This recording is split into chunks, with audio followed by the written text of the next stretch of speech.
Hello, good evening and welcome to the late edition. I am Gautam Roy.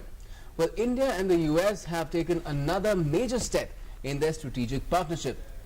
The signing of the Logistics Exchange Memorandum of Agreement yesterday is one of the highlights of Defence Minister Manohar Parrikar's three-day visit to Washington, D.C. Let's get you a look at some of the details of the agreement, which remained in the pipeline for nearly 12 years, and how it will benefit the two unique strategic partners. The US has agreed to elevate defense trade and technology sharing with India to a level commensurate with its closest allies and partners. In this regard, an important agreement was inked on Monday that will allow use of each other's land, air and naval bases for repair and resupply. The Logistic Exchange Memorandum of Agreement facilitates the provision of logistical support, supplies and services between the US and Indian militaries on a reimbursable basis and provides a framework to govern them. This may include food, water, billeting, transportation, petroleum, oils, lubricants, clothing, medicinal services, spare parts and components, repair and maintenance services, training services and other logistical items and services. Besides, the agreement also allows for the purchase by establishing a value for the purchase and the terms for payment, which could be replacement in kind or an equal value exchange. Meanwhile, the US Defense Secretary asserted that the agreement is a landmark in military cooperation with India.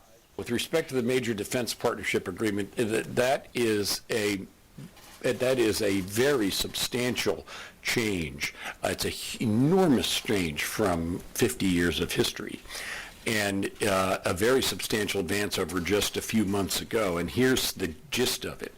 It will allow the United States and India to cooperate, which, speaking from the U.S. point of view, in a way that we do only with our closest and most long-standing allies. Parrikar and Carter also discussed the wealth of progress in bilateral cooperation and deepening strategic partnership between the United States and India. Our engagement on maritime security is developing well. India and the United States have a shared interest in freedom of navigation and overflight and unimpeded commerce as part of rule-based order in Indo-Pacific. Parrikar, however, clarified that no US troops will be deployed in India and the bases will be used only for berthing or refueling of each other's warships. Doesn't have anything to do with the setting up of base. It's basically logistic support to each other's fleet, like supply of fuel, supply of many other things which are required for joint operations, humanitarian assistance, and many other relief operations. Secretary Carter and Minister Parrikar also agreed to continue to their close consultation on Make in India proposals. Secretary Carter also welcomed India membership in the Missile Technology Control Regime and reaffirmed US support for India's membership in the Nuclear Supplies Group. So a major milestone has been crossed as far as military ties between India and the US go in that partnership that has been making very rapid progress ever since the Modi government came to power in 2014. Let's talk about this pact that has now been signed and a lot of its implications as well. We have CEO Bhaskar with us. He's Director, Society for Policy Studies, a noted strategic expert. We also have Shrilkant Sharma, former Secretary General SAARC, and of course a senior diplomat with us as well. Commodore, if I could first ask you, a lot has been interpreted in terms of what this pact really means. Some have said that it's, they've gone to the extent of saying that it's a war pact, which it's clearly not. So let's just first understand what it is and what it's not. Yeah, absolutely. I think, Gautam, it's very important to understand what it is not. Starting point, it's not a pact. It is a logistic exchange memorandum of agreement, and it's a fairly basic agreement that the United States has with a number of other countries who are not military allies. So that is the second basic point, that this is not a pact, and this is an agreement that the United States enters into with countries who are not military allies, but with whom the US has a fairly robust partnership. To that extent, the LEMOA, as it is called, will allow for both sides, as your report had pointed out, to be able to access each other's logistic train. Meaning that if India were to, or any Indian military platform or unit needs fuel, needs water, needs food, needs medical support, or any other aspect that comes under the logistic train, and they are not able to access the Indian tanker or the Indian logistic availability, then the United States, if it is in a position, can provide this, and at the end of each year you can balance the books. Okay. In the event the United States is able to avail of Indian logistics and vice versa, but clearly the fact that India is a relatively smaller military power than the United States, I would say that we stand to gain or benefit more because it enhances India's operational reach. Okay. Whether it's the maritime domain or we talk about the Indian Air Force, logistics is at the hub of how far you can operate and how far you can sustain your military presence. By entering into LEMOA, Especially in the Indo-Pacific region. in the maritime domain, also I would say in relation to the Air Force. Okay. So what this is doing is it's an enabling provision.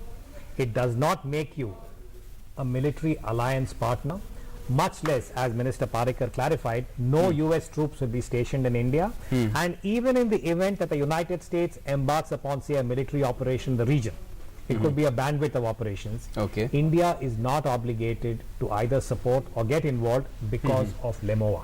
That is the broad, I would say, template of this particular logistics. So that makes it crystal clear. But as it is a foundational agreement, Shrikant Sharma. So just tell us, it was 12 years in the pipeline. Why did it take so long? There were issues that were to be ironed out. All these things that needed to be specified, that there are lines that will be drawn if and when need be, they will be drawn there. Well, it's ironical that an agreement has been done, or not agreement, but a memorandum of understanding has been signed, and because of the politics and the atmospherics which is there, we have to go out of our way to say what it is not, instead of saying what it does. This shows a kind of a undue concern, inordinate worry about a relationship which was the most defining relationship for India and its foreign policy in this century, ever since when they started working with the US in 2001 onwards. Right. So these 12 years have been now concluded with a good agreement, which is necessary for the US system, because in their system, even when they say that best what they call a major defense partner, which means technology transfer and defense trade and technology initiative, which Mr. Ash Carter has been very forceful about. For that to move forward, we'll have to work out the US bureaucracy. So we have to work out the licensing arrangements, we have to get approvals. The difference it makes is that now there is a presumption of approval in place of what used to be a presumption of denial. Right.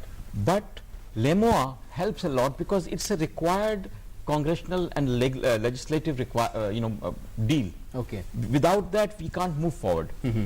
And as then explained by Commodore Uday Bhaskar, that it's a kind of a basic sine qua non of two militaries working together, not for, there are many things which they work together, search and rescue, disaster relief, common operations, for the peaceful kind. Yes. And so for that, for port visits, for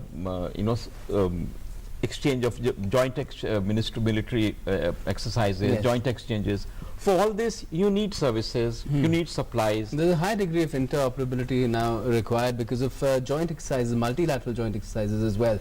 But as far as India's military and strategic needs are concerned, in terms of its defense requirements, the need to be self-reliant in that area, and of course there's Make in India to create jobs and further resources, use them well, the human resource that we have. There are other foundation agreements that are required to be signed, right? There are. There were totally 3 agreements, and the other 2 really relate to information protocols and certain amount of GPS data that was supposed to be shared. Now, India has, for reasons that the Ministry of Defense and the service headquarters had arrived at, chosen not to sign what is called as the SISMOA, which is another very important agreement with the United States. That's the communication and information exchanges and the protocols that define how you would ensure appropriate security of the information that the United States provides to you, whether it's in relation to a platform or it is in relation to this technology and trade initiative that is now being mooted. Now, in the wake of the scandal that we have over the Scorpion and the way in which there has been what is now being called as a data dump, I think the concerns of the United States are not misplaced, meaning that if India is a recipient of any kind of high tech from the United States, it must be able to establish its ability to ensure appropriate protection, security, whether it is cyber or otherwise. So the SISMOA relates to what you might call as the next agreement that needs to be addressed. Personally, I would say that it would be in India's interest, because if on one hand you want to induct high technology into the Indian military across the board, ordnance, surveillance, lift, this is the classical tripod for any military. The United States represents the highest levels of technology. And I think if India wants to access them, we need to have the pipeline in place. And this particular agreement, the SISMOA, is part of that pipeline that will allow the information to move. And it's mandated, as Shield says, congressionally. It's a law.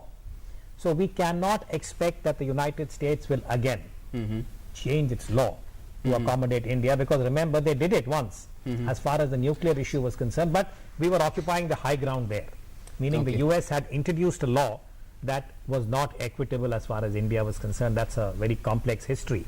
But here, I think this is in our interest. And one line, if you allow me, Gautam, you were asking why did it take so long? Because many of these things were mooted, as Ambassador Sharma said, in 2001 and 2. It is 2016 and we have only signed the first agreement now.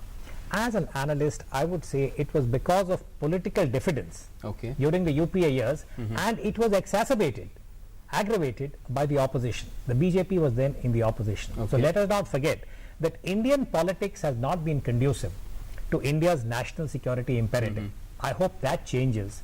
And when Minister Parikar I guess comes that back, changed with the mandate that no, but when Minister Parikar comes back, we should not have the same kind of, shall we say, added debates.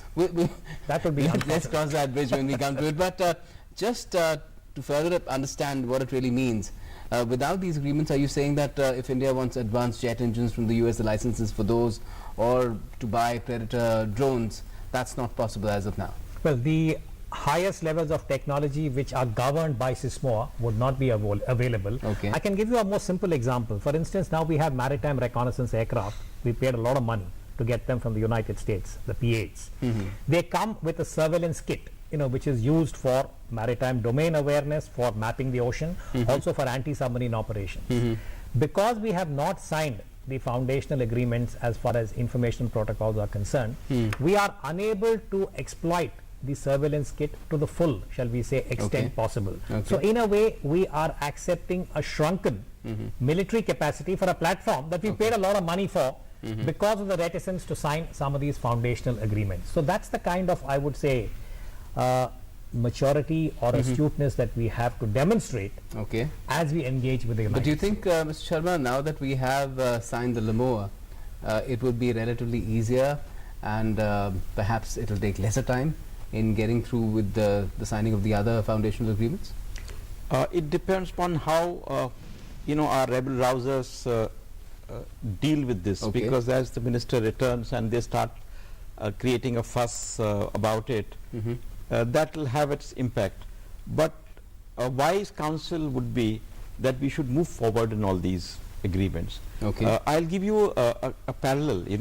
These agreements are something like they belong to the software side of the hardware. And just as you have a computer, for instance, you buy a Dell computer, but if you don't get the operating systems and you start working on it, then you'll come across prompt boxes saying, please have this is not working, or they are not reading. So in the US-India cooperation, Defense Technology and Trade Initiative is based on both hardware and the software. So software has not only the traditional meaning of software, which is computer software, etc., but also legal software. So this is part of the legal software, without which they would have difficult to move forward. They'll have to every time go to the Congress and say, we require this. Only one case can be where this thing moves forward is when we have common operations. Now you can, after LMOA, you can think about common operations in search and rescue, relief operations, disaster management, which are very necessary in our area.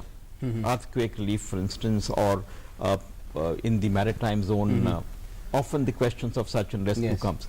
So where if we can do common operations, then for those, LEMUA will be of great help. Okay. And these end user monitoring conditions, that is done already. These don't really come in the way. That is done. That's End not user part of that. verification is As done you said, already. that's been already addressed. Okay. Okay, we'll talk about what problems could arise once, as you were saying, the minister comes back in just a bit, because there are concerns there and those need to be addressed as well. We'll take a short break in late edition for the moment. Be back with a lot more. Stay tuned. These days, it's important to have an updated resume. Here's mine. Praful Kumar, Major Praful Kumar, Para Special Forces. 3 years served in a hostile zone. Tough assignment. Special service in J&K. Made some friends there. Combat freefall specialist. Willing to shed blood. As you can see, I wear my heart on my sleeve and my resume on my uniform. Which other company lets you do that? We are India's most exciting workplace, and we are making you an offer. The Indian Army. Live a life less ordinary. बच्चों जवाब ठीक से देना और सफाई के 10 number होंगे। चौंकिए मत, डेंगू और चिकुनगुनिया से बचने के लिए ये जरूरी है। आसपास पानी जमा ना होने दें। ड्रम, कूलर, गमले को हर सप्ताह साफ करें। प्लास्टिक के कप व नारियल के खोल जैसी चीजों को इधर उधर न फेंकें, क्योंकि डेंगू और चिकुनगुनिया का मच्छर साफ पानी में पनपता है। मच्छरों के काटने से बचें। बुखार में पैरासिटामोल लें, एस्प्रिन हरगिज न लें। इस बार तो बच्चों ने हमें ही पास कर दिया। और सफाई के नंबर 100 में से 100। हाँ।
बचपन से ही मुझे पता था I was a born leader, और इस बात का एहसास दिलाया मेरी पहली जॉब ने। वो सब सिखाया जो कोई और नौकरी नहीं सिखा सकती। Man management, time management, crisis management, सब कुछ। पहले ही दिन से मैं टीम को लीड कर रहा था, और जितने साल मैंने बिताए उससे कई ज्यादा एक्सपीरियंस मिला मुझे। और सबसे अच्छी बात, my first job made my second career possible. हम है भारत के सबसे एक्साइटिंग वर्कप्लेस, और हम दे रहे हैं आपको एक ऑफर। भारतीय सेना, आम नहीं ये जिंदगी। आप समझ क्यों नहीं रहे? वो बहुत परेशान करते हैं मुझे। रैगिंग के नाम पे टॉर्चर करते हैं। सीनियर्स रैगिंग नहीं करेंगे तो तुम स्मार्ट कैसे बनोगे? तुम्हारा कॉन्फिडेंस कैसे बढ़ेगा? Be a man. I am sorry बेटा, आई एम रियली सॉरी। आपके बच्चे की छोटी सी शिकायत किसी बड़ी मुसीबत का पैगाम हो सकती है। उसे नजरअंदाज ना करें। Don't ignore, take action. Welcome back. You're watching the late edition and talking about this agreement that has been signed between India and US, which takes forward their military ties even further. And we're talking about it with CEO Bhaskar and Shilkant Sharma, two well-known experts in their fields. And Shilkant Sharma, apart from the fact that this will make logistics exchange very easy between India and US, would it also help in their joint fight against terrorism? Well, the joint fight against terrorism is a strategic understanding between India and US. That's the high point of kind of cooperation and mutual accord. This is at the level of quotidian work. Okay. And so there's a gap between the two. The counterterrorism operation requires a whole host of things. It requires intelligence sharing, which is also happening. There are about 50 working groups, joint working groups, and bodies between India and US today, which are in operation. So if you were to get a glance of all of them, in a whole host of them cover counter-terrorism. Right.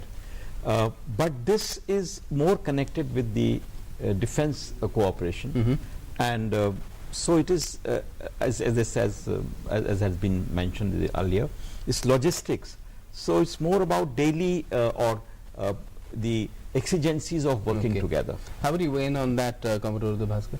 Well, I would just say that if you look at Minister Parikar's visit to the US and his engagement with Dr. Carter, in many ways I'm reminded of 2005 when our Honorable President, Mr. Pranab Mukherjee, was the defense minister at that time. And in June 2005, India signed the first very comprehensive defense cooperation agreement with the United States when Mr. Rumsfeld was the defense secretary. And I would aver that the Carter-Parikar meeting of yesterday has the same kind of bandwidth in terms of what kind of areas have been identified. And in your report, Dr. Carter, I think, paused for a moment when he said that the fact that the United States has designated India now as a major defense partner is a very big deal. It is now for India to maximize this particular status, and this, I think, is a challenge. And here again, if you allow me, Gautam, I do want to highlight and acknowledge the role played by Dr. Ashton Carter. Because much of what has now been enabled, what has now been realized, is largely because of the heavy lifting that he has done personally, because the US bureaucracy, if I may say so, in the presence of Shilkant Sharma, a bureaucrat of great eminence, is no different from that of India, meaning that there are some very, I would say, it's a complex kind of a maze. And there were many reasons why the United States bureaucracy did not really want to be forthcoming with India. In the Pentagon, in the DoD, the Department of Defense. And Dr. Carter has worked at many levels before he's become the defense secretary. And I know from personal experience over the decades that he was committed to the defense technology and trade initiative. It has happened. And now we are also a major defense partner. So this particular visit is not just about LEMOA. It has a wide bandwidth, and India, I think, should see how to maximize. And for that, again, if I could take the liberty of saying, we need to create more capacity on this side to engage with the United States.